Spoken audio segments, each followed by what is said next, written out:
ሰላም ሰላም፣ እንዴት ናችሁ የቲክቶክ ቤተሰቦቼ? የሆነ ምግብ ስሙን አላውቅም፣ ግን አንድ ጓደኛዬ ናት ያሳየችኝ እና እስቲ ለእናንተም ሼር ላድርግ። በጣም ነው የሚጠማው እና በጣም ፈጣንም ነው።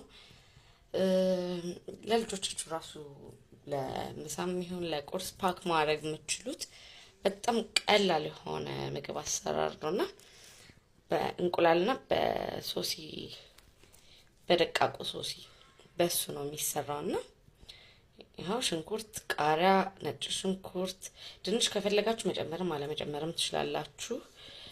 ቲማቲም አዘጋጅቻለሁ ሁሉንም። ሶሲውም አለ። እስቲ እንየው፣ አንድ ላይ እንስራው። በዳቦ አድርጌ ነው የማቀርበው። እንየው እሺ፣ አንድ ላይ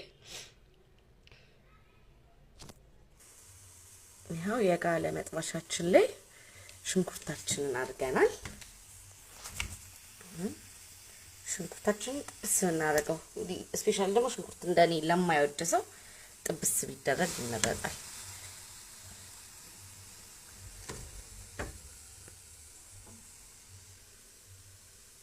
ይቅርታ እንግዲህ መቅረጫ ስለሌለኝ ነው። እሺ አቁሙ፣ መቅረጽ አልቻልኩም። እያሳየው ነው የምቀርጸውና እንዳትታዘቡኝ። ሽንኩርቱ ውሃ ውስጥ ምጥጥ እስከሚል ድረስ እጠብሰዋለሁ እኔ ባዶውን ማለት ነው። ከዛ በዘይት አድርጌ እጠብሰዋለሁ።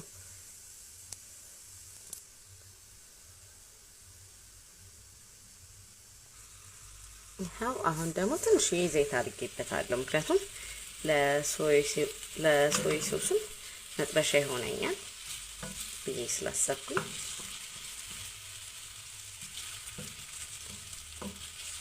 ትንሽ ከዛ በዘይቱ ጥብስ አረጋዋለሁ በደንብ እልት ቤት ብራውኒ እስከሚሆን ድረስ እና ቤተሰቦቼ ደግሞ በእናታችሁ ኮፒ ሊንክ አድርጉልኝ፣ ቫይራል በደንብ እንዲወጣልኝ ፎሎ አድርጉኝ። የምግቦቹን ስሞች ባላቃቸውም ይሄ አመጣው አሳያችኋለሁ። በጣም የሚጥም ነው ግን ምግቡ በጣም ይጥማል። ሞክሩት በየቤታችሁና ታመሰግኑኛላችሁ።